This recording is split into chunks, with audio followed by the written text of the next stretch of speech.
حضور اقدس صلی اللہ علیہ وسلم نے ارشاد فرمایا کہ اے میرے صحابہ، اس بات کو سن لو کہ ایک وقت ایسا آئے گا کہ تمہارے دشمن تمہیں تباہ کرنے کے لیے آپس میں ایک دوسرے کو اس طرح دعوت دیں گے جس طرح دسترخوان پر کھانے کے لیے دعوت دی جاتی ہے۔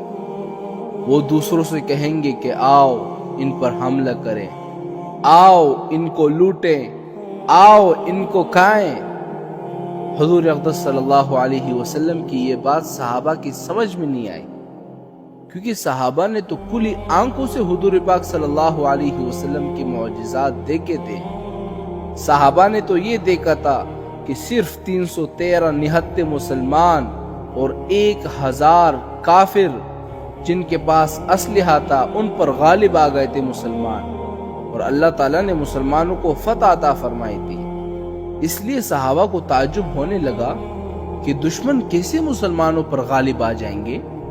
اس لیے صحابہ کرام نے پوچھا کہ یا رسول اللہ، کیا اس وقت مسلمانوں کی تعداد کم ہوگی؟ جواب میں حضور پاک صلی اللہ علیہ وسلم نے ارشاد فرمایا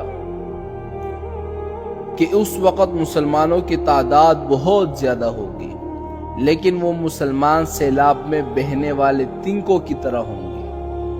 آپ دیکھیں نا، سیلاب میں تنکے کس طرح بہتے ہیں، اس طرح بے شمار تنکوں کی طرح ہوں گے، لیکن ان کی اپنی طاقت نہیں ہوتی، بلکہ جہاں پر سیلاب چلتی ہے تنکے وہیں پر چلے جاتے ہیں۔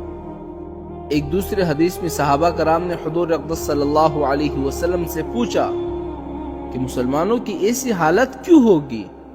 جواب میں حضور پاک صلی اللہ علیہ وسلم نے فرمایا کہ یہ حالت اس وجہ سے ہوگی کہ دنیا کی محبت تم پر غالب آ جائے گی اور تم لوگ موت سے ڈرنے لگو گے اور جہاد فی سبیل اللہ کو چھوڑ دو گے۔ اس حدیث میں حضور پاک صلی اللہ علیہ وسلم نے 3 وجہ بتائی، 3 وجہ کہ مسلمان کیوں کمزور ہو جائیں گے۔ 3 وجہ۔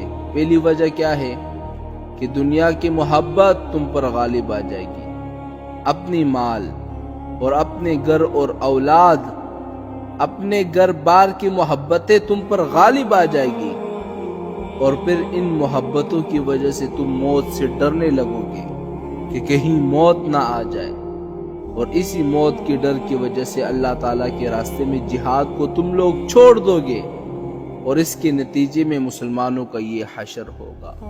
اگرچہ تعداد میں لاکھوں اربوں خربوں ہوں گے، لیکن ڈرپوک ہوں گے، ان کی اپنی طاقت نہیں ہوگی، غلام ہوں گے۔